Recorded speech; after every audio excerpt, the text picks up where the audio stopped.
Perfect. You gotta refill you on that. Well, I kind of like the...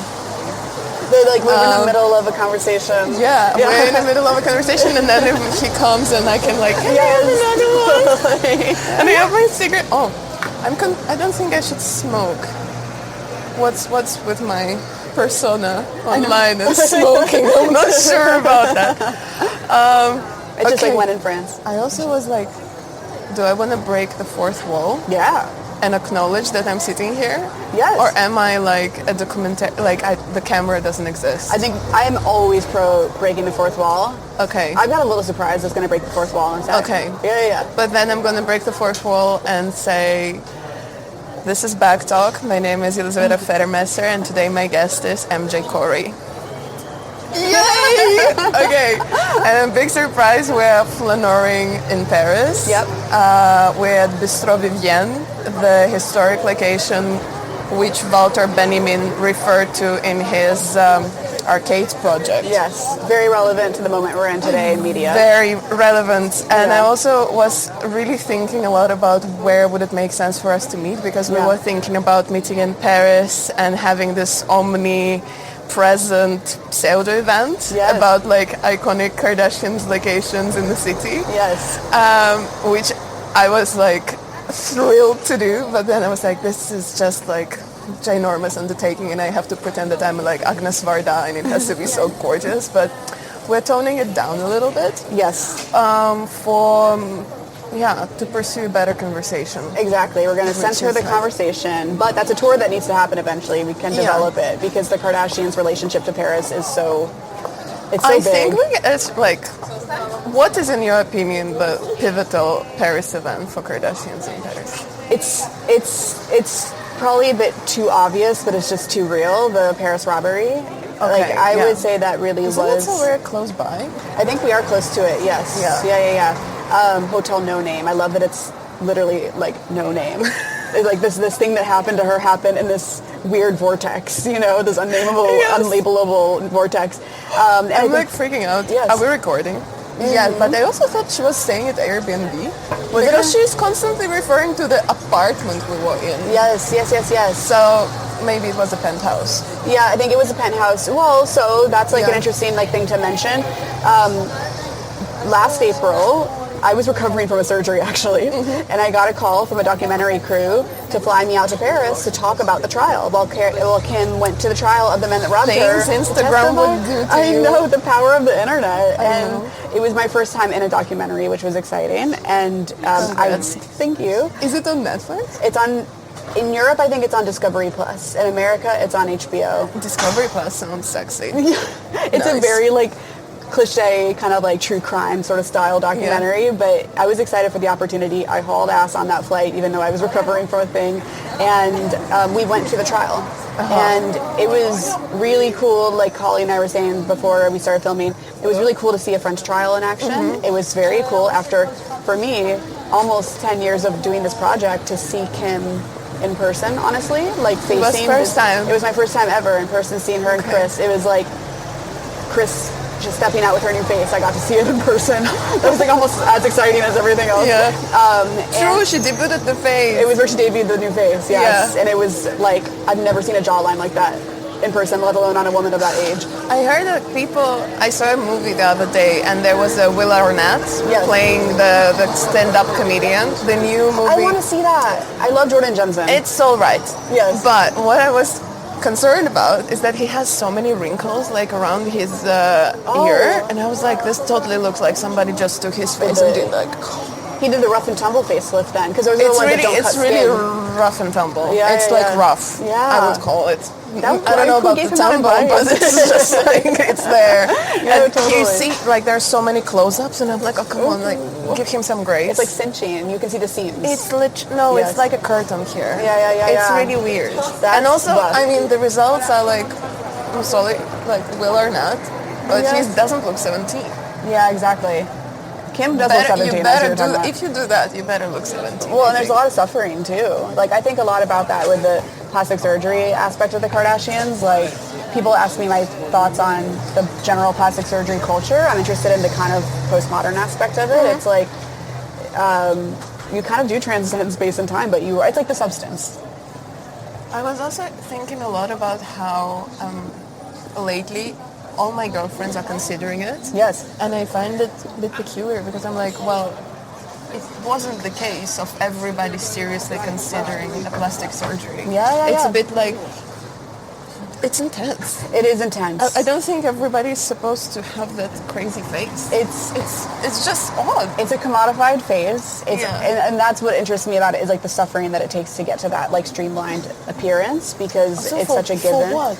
It's for capital, I think, really. Like I plan to write at some point about the relationship between self-optimization using surgery and like self-harm. Like that's my plan for maybe a third book. Next book or third book. Third book. Okay, wait, shall we? There's so much to unpack. Yeah. My first thing that actually, so we're in a Bistro Vivienne. As I said, Walter Benjamin was writing the Arcades project. Yes. A lot about the arcades that is behind us, and multiple arcades behind us. There's the Vivienne, there's Panorama, there's another one. This whole neighborhood was sort of representative of the beginning of the like open markets and the world of consumption as entertainment in the beginning of the previous century, and he was studying it as sort of a lakmus paper for like how the societies will behave in the future. That's why I think it's like so substantial for the Kardashians sort of iterating on it and perfecting it for the new generations to come. Yes. But in preparation for this talk, I was going through the Arcades project, and you cannot go really through everything, so I was like, okay, just some bits and bobs. Yes. And there was a really interesting quote about the fact that it was forbidden to say that the markets are falling. You couldn't use the word fall. You could only say that the markets are in a variation. Because the assumption is that they'll never stop. They only rise. Yes. And if you say that they're falling, it's forbidden because they're in variation states. Yes. Which I find like a good moment to link it to the Kardashians. Yes, it in is. a sense that especially you are talking a lot about how the person constant modifications and constant desire to optimize and like utilize every opportunity brings them to this like continuous development. Yes. And there is no finite state, so they cannot like stay still. But what about failing? Great question. Let's unpack, because I'm very curious about general idea of failing in culture and pop culture right now, and I think it's been slowly reframed by a lot of pop stars recently. Yep. And it's becoming kind of cool to flop. Yeah. So I find it a bit at odds with what Kardashians stand for. That is such a good question. And first of all, hell yeah, you nailed it. Love that. You got me thinking. And also, first of all, thanks for bringing me here because I love Benjamin. I didn't know actually where in Paris he was writing and where the arcades were. So it's like beautiful to see this. Like I love to be here. We should go for a walk. We'll do a little walk. Yes, I think that's a great point because what the Kardashians have demonstrated is that there's no ceiling too high and there's no low too low. It is a variation. I love to hear that.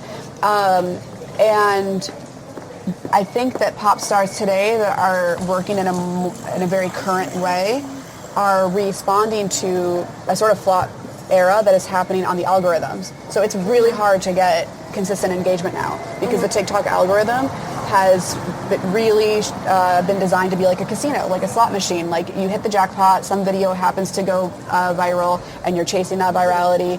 I think a lot of creators are finding it hard to have consistent engagement, and now Instagram is imitating the TikTok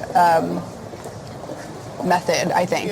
So more and more it's like these like mini cycles of virality where a video does well, so the algorithm shows new users that your content for a while and then you go away and it feels like a flop. So I think creators are probably responding to what we're all dealing with in a micro level. I think we can see this with the Charli XCX like very curated way that she's closed out the Brat era with The Moment. Do you think she closed it out? Because that's actually like the continue. Yes, no, I know. I think Brat is done, but I do think she's just starting. She's just beginning. I think she's, and I made that YouTube video recently. I think she's on a very Kardashian-like trajectory where she's in. Now she's like locked in. I don't think she's in the conversation now. I don't think she's going anywhere. So you think, and I saw that analysis of yours about the correlation between the whole Brett Summer and the marketing strategy versus how Kardashian harness the marketing and sort of like pull from different vaults when they can. I was of an idea for a moment, and I was actually discussing it with Alex Quicho on a previous episode of Back Talk, that like the general idea of a girl is like omnipresent, like this internet girldom. Yes. Alex is fantastic for anybody watching, please. It was a really cool conversation. Girl so tech, smart. girl intelligence, plugging hard. But generally, I had a feeling that sort of with Charli's Brad Summer. Yes. C'est le menu? Yes. If you, sure. I love that. No problem, that's fine. So with the Brett Summer, Charli was sort of embracing their never-ending cycle. She was not ever closing the chapter. It was always a remix and a double remix and an additional version and then something else and something else and something else. Yes. But then also the idea of like death was sort of celebrated. So the moment of like the loop of like reinvention, she wasn't hiding the moment of death. Yes. It was like public. Yes. And I think with Kardashians, we actually even mentioned it with Alex, that Kris didn't show her face with stitches the same way as Marc Jacobs did. And that she didn't capitalize on the moment of like total horrendous face and like public death of the old persona. Yes. So this embrace of like, like with the revival, embrace of the death, basically. What's happening with that? I think Charli's doing it and sort of Kim never does. No, totally. I think Charli does the Kardashian playbook, but without touching the more nihilistic aspects of their brand. So she's also able to elude critique in certain ways too, because she's not doing the cultural appropriation stuff. She's not doing the darker stuff that the Kardashians do. So I think the race debate, yes, exactly. Yeah. So it's all fun, all party, but still doing similar revival, birth, rebirth things. And the Kardashians, I think they know that we know that there are periods of death and rebirth. Like we notice when a new Kardashian era is coming in, there's certain like cues and sort of signifiers they throw at us, but we aren't seeing the stitches. We're not seeing the death and the suffering that goes into those moments of rebirth. And the market fall is still under police. Like you cannot say it. The Kardashians don't confront that darkness in that way. Although they do play with death. They do play with dark things, but they turn it into something very ironic and campy. Like Kris going in a coffin and saying it looks like a Chanel purse. Like an early the hologram of the dad. Yes. It's like this weird subversion of death. And then when they actually are engaging in some kind of finishing cycle and rebirth, they coax it in, they narrativize it, like the end of Kim and Kanye. That was a drawn out, like, death shake rattle. You know what I mean? Like the Balenciaga era, that was the end of the Kanye era, and they monetized it, and they stretched it, and they magnified it, amplified it. So what they are doing, in your opinion, is that it's not just like a short chapter in the promise of the next one. The chapter is drawn out so long that it's a new life of its own. They sort of go afterlife. Sort of Dante's comedy vibe. Wow. I think that's exactly right. If anything, it becomes a limbo and then a rebirth. But they draw it out. So they have like a hero's journey upwards and downwards. So drawn out. So that way we think they're never dying, but they actually just extend it. Wow. So drawn out, so big that we can't even look at it as failure. And so to this moment, I think the closest thing the Kardashians, because people have asked me, like, when will they be over? When will they truly flop? It's not possible because they're now part of the fabric of culture. When my partner and I went to see Kim to bring full circle, testify at her trial in Paris, the line for the press was around the block. The line for the public was actually pretty short. We came early to get in through the public line because there's only one press pass for the documentary that I was involved with, so that was going to go to the showrunner. So we woke up, wheeled me in my wheelchair to You were in a wheelchair? I was in a wheelchair. It was like, oh my God. It was like a few weeks after surgery. That's dedication. It was. I know. That's the thing. I do have some of that, I hate to say it, but like Kardashian grit. Like, I don't know if I was born with it or I learned it from the studies. I don't know, but I like will do what has to be done for my work. And so we woke up at 4, we wheeled to the courthouse and waited, and we were expecting a massive line. And it wasn't that long. So at that point, the media that had once gatekept Kim was now eager to kind of use her as like this amazing virality tool for their content, but the public was used to her. It wasn't so iconic. So she's not that popular here. Yeah, my I friends, guess. the Parisian friends, like, oh, what is going to be your conversation tomorrow about? I'm like, the Kardashians, and they're like, so like, what exactly? No, and I'm like, well, there's so much to unpack. Yes. And then I think it's not really. Actually, I think it's in your big talk about and like super interesting video about like the cities that.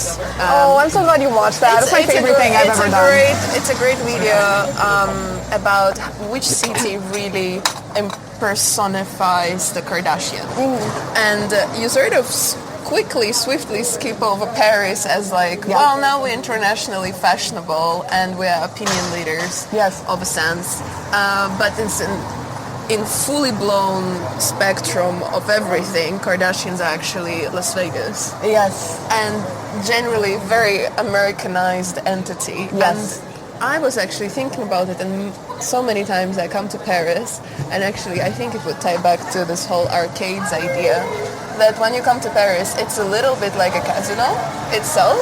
Like, it's a very old one. Yep. It's very like grotesque baroque. You have the burlesque girlies. You have somebody's betting something. You can really lose everything. There's so much grit. It's so dirty and ugly.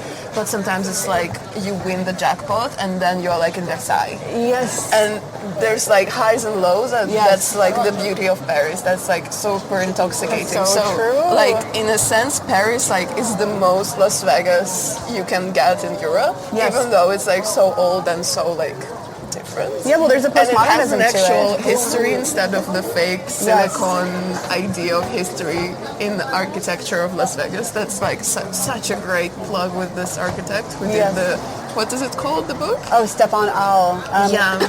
The Strip, the architecture of the American dream. I love him. The Strip. I know, he's so hot. This is so hot. I can't wait to send him my book. No, I need that book now. You should interview him. Honestly, he's down. He's like a down guy. He will interview. He's amazing. But back to the arcades. Yes. But wait, to that point. And the Paris. Why in Paris they are so for such a short time? Yes. I think, I don't know. Maybe they cannot spread their wings too wide here. I think. Also, why they're never in London? Not London. Nope. Yeah, they're not very about. I mean, now it's very imperial, right? It is. And with Lewis Hamilton, I think they're coming for London. You think it's real? They're coming. I think it's going to be as real least, as Pete Davidson. Yes, it'll have Pete Davidson level utility, and then if they really, really, really soft drop it, maybe it's real like Timothy and Kylie. Okay. So we'll see how long they take to unroll it. It's been slow. So need to talk. Oh my God, my ADHD is kicking in. Gosh. Okay. There's so much to talk about. But to your point about Paris, yes. I think yes, they need Paris. They need to visit Paris a lot. They need a presence in Paris. They need acceptance by Paris to bring back to America for a certain kind of legitimacy and proximity to heritage and fashion heritage. But they know they're so American. They know that they are quintessentially American. So they visit, they bring it back.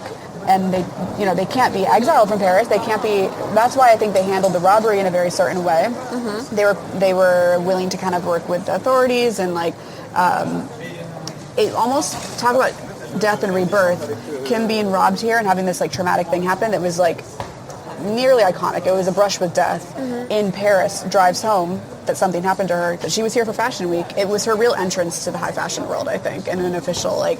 Almost Illuminati, like went through something traumatic and came out in a memorable way, kind of way. Also, again, almost that. Yeah, exactly. Yeah, exactly. So it was actually really like. Yeah. It was really dark. Like for those people who actually watched Keeping Up with the Kardashians, you cannot pretend that it wasn't like dark. Like I think it was like the purest emotions you see on the show is actually Kim's robbery, and it's super scary. It's the super only. Scary. I'm very detached in how I process their content and material. Like, it's the only way I can work with them. And that episode actually managed to make me shed a tear. The only episode. And then in the trial, when we watched them testify, I was actually, when Simone, her stylist, was testifying, I was like getting chills and feeling things. And it was very weird to be confronted with like real feeling when I'm very have a great distance from them emotionally. So that was it hits. It works. Hits. Yeah. Wait, but back, so they establish heritage and the idea of history, and then they bring it back home. And the same way they establish the idea of history with them being Armenian. Sort of the idea of general, we are also immigrants here. The American dream. They're really collecting all the Pokemons on the way. Exactly. I really like, also in your video about Charli, you mentioned the Edward Bernays and his propaganda. Do you have that book on you? I wish I did. But I have a lot of it in here, actually. Okay. I read it a few times. I went through it quickly, but I think the main idea that you actually mentioned in the video is that to influence public, there are 4 main characters that have to be activated. It's the leader versus like a businessman, basically the top person, the decision maker. Then there is opinion leader. It can be a fashion stylist and a big editor. What is basically now known in marketing as opinion leaders. They can be very great cardinal, sort of behind the scenes, but they have like a massive influence where it actually matters. Then there is an artist. Sort of a person who is capable of transforming a faux pas into a trend, into normalcy, into desire. And the mannequin, a person who is wearing the new fashion, whatever it is, physical or a fashion of thought, let's say, and performs it daily sort of to maximize the effect. You also say that... no, I'm impressed. But you also say that Kim was sort of utilizing Kanye for the artistic value, while she slowly played through the mannequin. She then became opinion leader. And then she also is a successful businesswoman, so she has an actual like power on the market. And she's also an attorney now. Did she? Not yet. Almost. I'll talk about failure. She openly owned that she failed the bar, which means she isn't an attorney yet, and a lot of people are like, haha, knew it, she'll never make it. That's the first time she's actually doing it, but I think because there are so many bars, it kind of gives into the continuous flop variation. Exactly So like the baby bar, the real bar. No, totally, she's going to pass. It's like the steps that she will eventually pass, but she owned that failure. Yes. So back to the 4 cardinals of change and opinion in the propaganda and general like opinion making. How is Kim now going to be? Oh my gosh, I'm so happy we're seeing all these people. Like, I know, we're seeing like really interesting people. This is a great... Oh, that's just we're making Benjamin proud. Actually, they're making Benjamin proud. I hope we are too. Yeah, no, we are. We all are. We're all part of the ecosystem. The arcade ecosystem. We're all essential. But with artists, how Kim can get to the artist level with all the like accusations of Kardashians being talentless and Kris saying you cannot sing, you cannot dance, but that's why we're doing Courtney's cupcakes. So how are we gonna go around that? Because in the Charli's case, that's actually from the opposite. She has the artist to start with, and then she can multiply on all other parts. Exactly. Which I'm actually, I don't know, Charli and the businesswoman and the leader. Let's see how that will play out, if it ever will, if it goes all by the book. I mean, it's just like almost like tarot reading the future. I know, it's great. That's the thing about this stuff. The media theorists are like reading the future. They're amazing from that era. But I think like Kim and Kardashians in general never really harnessed the artist. And it's only Kylie now with her affiliation via Timothy and via her embracing like, I want to be an actress, I want to be singing, I want to do that and that. It almost feels like she's breaking the character. So as if like Kardashian model is not really fully embracing this idea of an artist, because the idea of embracing something that is outside of the norm is counterintuitive. I think I think, yes, Kylie is moving from a role almost as like a muse or like the statue at the side of her artist partner into something more creative. I think she's going to be given the space to kind of be fluid that way and experimental that way, because she's also been framed and viewed as this reluctant Kardashian who doesn't feel she's meant to be famous, and so there's almost an allowance I think the public will kind of give her to play with that, because she's... You think it's her, not Kendall?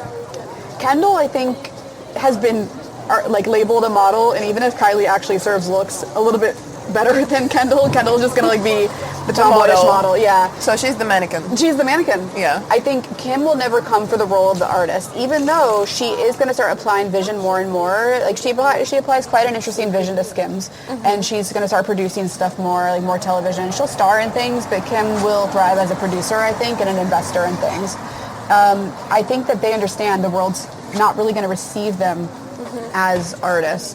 Kim and the Kardashians at large, from the beginning, have always said again and again that they're businesswomen. Even in 2010, when they published this memoir called Kardashian Confidential, they were just doing product placement on their reality show at the time for dumb stuff, like not their own products, for other people's products. They were still shilling other stuff. And they said, what we are is businesswomen. We're using this medium of a reality TV show as an opportunity to be better businesswomen, and we're never going to apologize for it. They understand, I think, from the beginning of their legacy or the beginning of their lore to the end of it, that it's going to be business. I think Charli creates her persona with a similar consistent messaging, which is that she's an artist. Like when I was doing research for the Charli video, there were so many, I only saw interviews where she was referring to herself as an artist, the job of an artist, the role of an artist in society.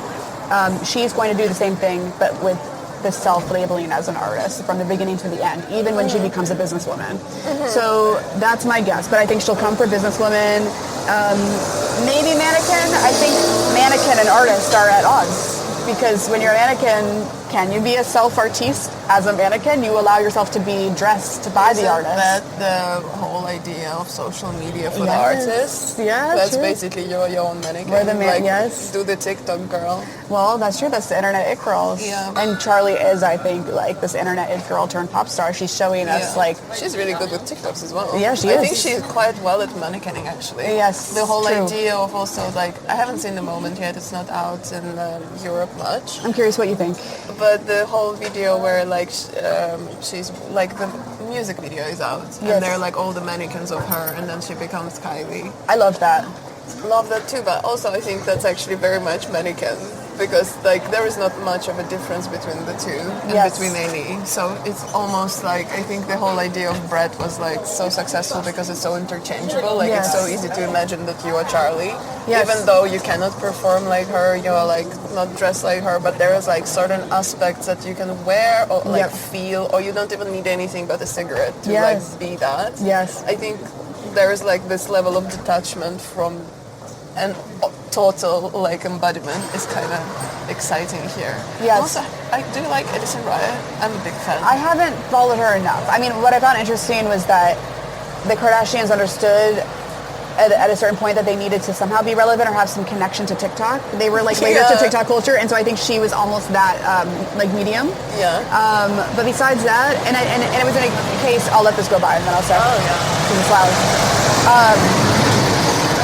So Addison Rae, I think the Kardashians were actually a big part of her becoming what she has become. Like there was a interplay in the power relationship where Addison Rae was incredibly viral on TikTok, so they needed access to someone younger, someone visible to Gen Z to help almost introduce them to the platform.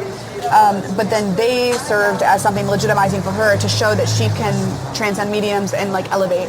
And that's a thing the Kardashians have always done is at a certain point, Vogue needed them to stay relevant, but they needed Vogue to seem more legitimate. So that relationship they're very good at, and Addison Rae was very good at playing with that relationship. Yeah. But I mean, what I understand of Addison Rae is that she's funneling into a kind of Britney archetype, a pop star, right? That's what I get purely from the visual messaging that comes through for me. I think she's truly like, she probably loves Britney Spears. Yes. And music and general artistry, and the dancing aspect of it is huge. The movements, Addison is a fantastic dancer. I was at her concert, like, oh my god, we took videos of every song. It's fabulous. It's also so burlesque. It's so theatrical. Cool. It's so not the classic show with like the lights in your face and like all the screens. There was just people actually dancing and singing in front of you. Wow. How often do you see people dancing and singing? Yes, it's usually just cupcakes. Yeah. You know. Yes. So I don't see like this is for me so not Britney Spears as I experienced it. Because I felt more intimate. Felt more intimate. Okay. It felt more like a collection of ideas and thoughts and a play. There was such a sense of like theatricality in the playfulness of it. Wow. Which Britney Spears was such a like ginormous machine from the very beginning. It's hard to sort of gauge that. Yeah. But the influence is for sure there. I also find it very interesting how that new idea of like flopping is also represented in the artistry of Addison Rae or like Rosalia. Yep. This like multitude of influences that are no matter how big or small, then they can sort of crystallize in this one mix that somebody will understand, somebody will not, and it's fine. Well, and that's like the beauty of it. It's like bring art back. Honestly. It's like a niche. It is like speaking to the pop stars. What I feel like you're describing is like an era of pop stars and it girls that have niche but still big enough to be pop stars, but it's like a pantheon of like almost pop star version of micro influencers. Like they're not like one name. It's like Britney was Britney.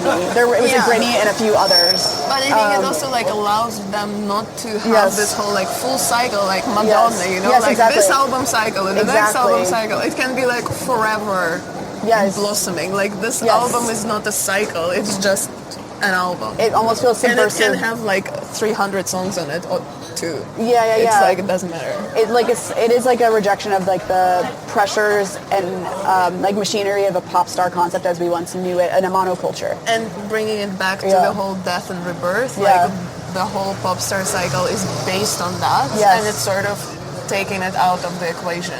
I think it's like super empowering. I also had a note thinking about this more. Well, it might be a bit of a rambling, but I wrote down that male artists struggle for perfection, yet do not have fails. Once a genius, everything follows. So, they struggle for perfection, as they say, but this struggle is like a part of the journey. It's like, it's okay. It was supposed to be this way. And that liberty is not afforded to female counterparts, like, at all. It's like, if there's a fuck up, it's a mark on the record. So the failure is death in that regard. But then also, if we think about this whole, like, Paglia-esque idea of females being capable of harnessing death as a power against the man machine. And like the scariest thing there can be is like us giving birth and like this birth is death. Like we know birth and rebirth and death. And in it's a very special way as women. So Exactly. It's like a male gaze is to project death as failure and female idea is like death is their birth and it's infinite and it's more powerful than failure could ever be. I think you're right. I think when men have been labeled a genius, everything is seen within that context and it's given that grace. Or people are prepared there to like go, Kanye West. Exactly. But he needed a woman to be able to even try to like rebirth himself still. That's so true. Bianca was entirely a part of his rebirth. Frankenstein. Oh my god. Yes, totally. And he created her in the complete opposite image of Kim. Kim, he dressed. She was his mannequin. It was all about layering imagery upon her. Whereas Bianca, he undressed, and she was just a blank canvas, and that was its own shocking thing. But I think, but to this idea that you're talking about with like these more micro niche sort of, they're still pop stars, but they feel like they've been more democratically elected to be pop stars because they were viral, like Addison Rae, and therefore it creates a sense of intimacy. It just speaks to how fine the line is between influencer and pop star, and I think Charli has gone the level beyond now, where she could get on the track to, I think, a sort of kind of icon, but is it like icon, pop star, influencer? Like there's like a tier happening. I think there's also like a shift happening. Yes. And also you have to be like omni-channel. Yeah, You yes. have to like diversify your like outlets or mediums. Yeah. Your platforms. So such a cycle. Like I'm actually in all of them because that's like a crazy. This is like your galaxy brain ADHD, but then actually making it work. Yeah, on like exactly. a crazy level, and so talented. Yeah, no, it's a really interesting thing for sure. I also wanted to.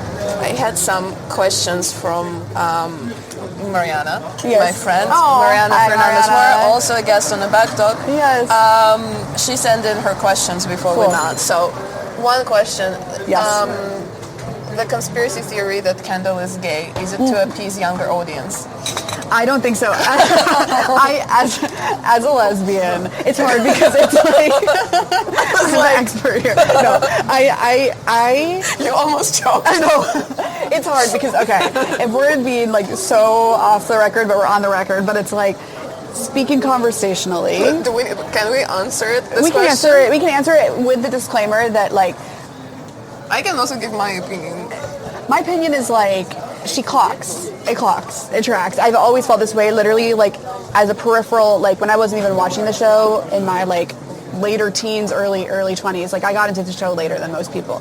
Not even really watching. I was like, I feel like that girl's a lesbian, and so this was like. Well, you have over a good 10 years. gaydar. I do have a good gaydar. I have a terrible one. I think that either everybody's gay or nobody, or we all are, and I'm like, I really don't know. And to that point, I'm like, does it matter? No, for sure. Like, it's like maybe. I don't know. My assumption is like, okay, if I've now developed such a sturdy kind of perspective on the Kardashians that like I've endowed all these principles upon it that I'm like I can't be parasocial. I'm not going to speculate about personal lives. They're just media holograms for me. They're my subjects. I analyze them, so I can't. That's a good point. You know what I mean? With like media hologram way. Yes. I don't know. Does sexuality sort of track into like media engagement? Oh, it's interesting you say that way because I would say so far they are quite heteronormative. Yes. But then they queer things in these weird ways. Yeah. Like, in my book I write about how Kim... Maybe it's just like old ways, you know? Just like, maybe we are, maybe we aren't. Yeah, no, totally. I mean, they have made themselves into like the most optimal dolls according to the male gaze. But there's some like kind of queer theorists, people working with queer frameworks that are like, no, actually they perform femininity in a way that is actually quite drag. But then they don't really interact with drag queens. I love that. Yes. But then at the same time, they have a lot of queer makeup artists, and they are interesting in how they kind of play with that world and play with gender and play with that stuff. And then, but then they're oppressive on the beauty standards for women. I mean, it's really like a conundrum. Also, in a sense that if you want to appease everyone in the end, like you have to sell schemes to everyone. Yes. So you might as well play all the parts you need to play. But yeah. No, it's interesting. I don't know. I don't think it's like a conspiracy, but it's let them be. I think, yeah. The mystery with Kendall, I think, has been around for a long time and will continue for a long time until finally one day we get our true confirmation. She went on that podcast to like deny everything. Say Bad Bunny. Yes. To that I say. To the VIP, to the VA. I would just like to say that when Bad Bunny was happening at the same time as Timothy, people were asking me, like, are they real? Is it real stage, either of these relationships? And I said, Bad Bunny's not going to last very long.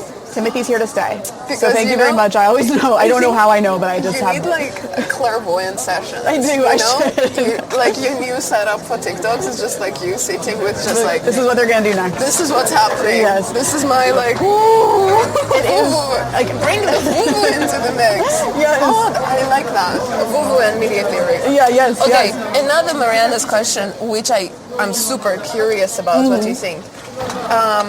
Mariana was curious if you think they're gonna freeze themselves and use the cryogenics. And my take is that no, because then their finite persona will be frozen forever in one specific way, and maybe they will not like that.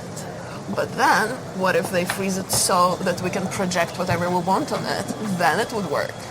I am going to say, yes, it does. And I'm going to say, brilliant question, Mariana. Brilliant theory, and I can't speak to that because it will speak too much to the last chapter of my book. Okay, I think it's time for the plug. Yeah. What's in your bag? All right, let's do it. I have 2 bags today. Okay. So I'll start with just like That's a cute one. Thank you, Reformation. I have figured out how to game Reformation sales. Like I know how to Reformation is so American. It's so basic. I'm very basic this way because I'm not a fashion girly. But they do have cool stuff. Yes. Like the new collaboration with a lawyer, Dante. Yes. Oh yeah. Wasserman, who works with Kim, I think. So cool. Yeah, totally. I need that hoodie. Very American, But and no, actually I don't need. I think it's actually a bit intense to tell somebody dump him. Well, as a good friend, as a Cancer, I cannot. Oh, you're Cancer. I cannot vouch for that. I think maybe think before you say that. Well, because there was a But maybe a sweater, suggestive sweater. Legal is advice, good. Irresponsible, dump him. I think it was a reference to. Didn't Paris Hilton wear a shirt that said "dump him" or something? There was a trend in the early aughts of tabloid. They called them tabloid shirts, and they were messages that the girls would wear for the paparazzi. Yes. Please go through Backdog. Okay. Yes. Additional materials. Oh yes. Almost every episode, I find a T-shirt and a celebrity with a tabloid T-shirt. Oh, I love makes that. sense.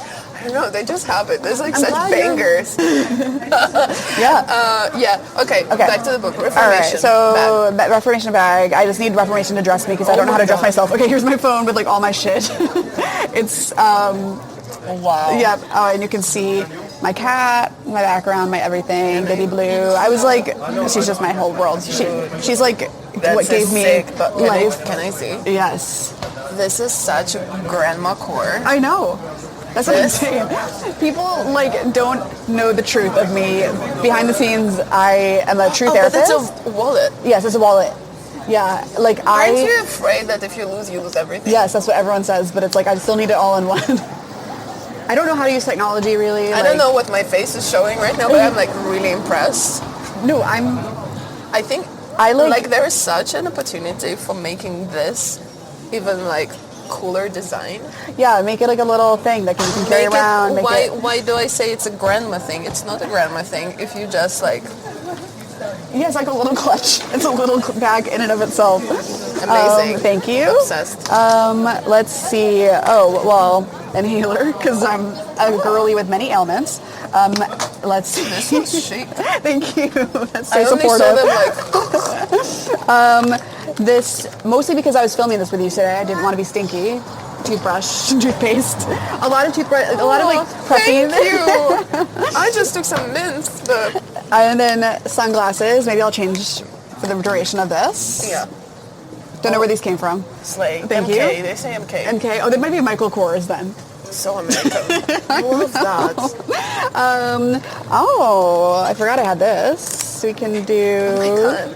We'll take a selfie. Oh my God. We'll see how that comes out. Oh, that fantastic couple is out again.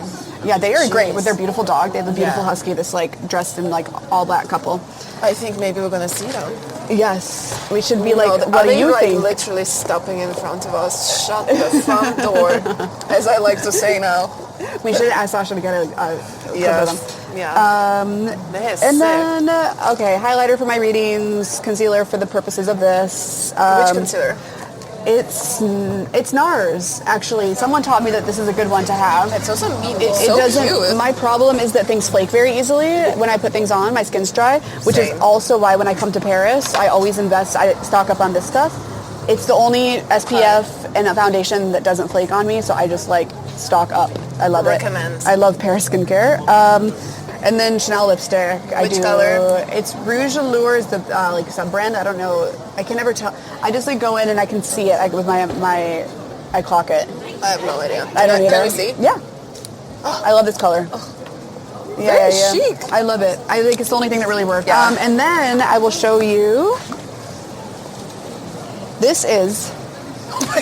library. Now I'm hyping my podcast. It's on YouTube. Holly, my partner, did this design. She just whipped it together. The simulacrum. I said greetings from the simulacrum. I was I want something that's a postcard, like a travel show, and then she she just did this. So educational. Beautiful. I watched it in preparation to this Thank you. Great stuff. So what do we have in here? Surprises for you guys. Yes, there's this candy shop I like, so this is for you both. Thank you. Yes. That's so sweet. You came all the way out here and you like are doing this with us. So like I'm grateful you're having me as a guest, and I wanted to. Oh, thank you. That's something. So sweet. It's really yummy candy. Okay. Oh, Against Interpretation, Susan Sontag. This is performative. I've only read one essay in it, but I want to start thinking a lot more about what it means to be like a culture critic girly. I think to be thinking about what it means to read books. Because I also read them like that. And everybody does. That's okay. how it works today. And it's like research because I do want to write more about like what it is that I've even done, like what it is to write the book I wrote, like the relationship to social media with being a writer, all meta. of that. It's really meta, and I like kind of hate it, but I have to embrace it. So I think Susan Sontag will help me. But it's also like had to bring it to the podcast. Changed Notes my on life. Notes on Camp is it's amazing. Notes on Camp. Now everything I write is notes on something. Yes, exactly. Fantastic format. Exactly. Just great. This is, I thought would be fun to read while I was here in Paris. This is about Marie Antoinette's fashion and how it tells us his story of her history, her biography. I interviewed Caroline Weber for my book because there's a Marie Antoinette chapter in my book, but I interviewed her, so she told me everything that was in her book, but I'm like, I should actually read it now. And support. So yes. It was one of the best interviews for the whole book. It was an amazing conversation. The Marie Antoinette story there's a reason it's so iconic. It's incredible. And then, of course, my book. The plug we were waiting for. There it is. It's like the only copy I have. They only sent me 2, and one's back in New York, but that's here it is. Pre-order? No. Yes.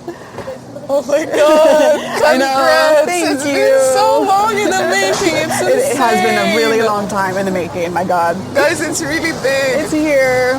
Yeah, and that's actually, I wrote double that amount, and we had to cut it down in half. I wrote about 700 pages. So it's a galley, so that's not the finished version. Yeah. The final prints aren't done. So that's but the that's galley. like 400 pages. Yes. Yeah, no. It's only half of what I wrote. You're a writer. I know. I went crazy that year. I went crazy. That's what I'm saying. It's like the grandma energy. Like the truth is, I was at home. Like it was very unglamorous. I was like. But it took how many years? It took me 1.5 years to write the book, and then the publisher took a year and some change to read the book. So now we're finally going. I'm so relieved. I was actually thinking about. Okay, so I started watching the Kardashians. I just moved, and I was 19, and I was alone in another city, and I was like, a cool girl from Scandinavia was like, have you ever tried watching some like reality TV? And for me, that was such a faux pas and so tacky. Yeah, I get it. But then she was so cool, she kind of convinced me. Yeah. And I was like, okay, I'll give it a try. And I started watching Kardashians, and then I sort of got enamored by the idea that this is my like TV family. The Friends didn't do it for me, the sitcoms didn't do it for me, but like the shaking of a salad with like random girls on the screen, I was like, oh, that's so wholesome. Yes. So that happened like, what would be 12 years or so. Yeah. And I think not long after I found the Kardashian Colloquium. So it's like really old news source for me. And I think in a lot of ways, what you were doing is really introducing all these books that you pretend read, but not really pretend read, to the public that made me like not so afraid to pretend read it myself. That means which so is much really to hear. awesome. Thank you. Like that's super. Yeah, thank you. That's really. I think that's actually. Yeah, like even making a podcast is sometimes just I hope somebody will find something interesting and will be like, wow. That means a lot to me. That's like one little droplet of something good, and then you feel like that was worth it. It literally but what you just said were doing makes this with all like worth it. Kim sitting and reading books. You remember the classic meme? Yes, I love that. I still love that meme. Yeah, because it's a way to. What I wanted was initially I just wanted to document my own self-study because I was. In grad school for psychology, and I can tell you the full story. I knew I was a writer. I went to school to write. I tried writing a book about a friend who passed away, and it was too soon, so I was like failing. Like I was turning these drafts into workshops, and I kept failing. And I had gone through a period when I was 19 where actually a lot of essays I was writing were being published. So I kind of went to my writing program assuming I'm going to write this other stuff and it's going to get published just like my previous work, and it didn't. So I had to confront failure.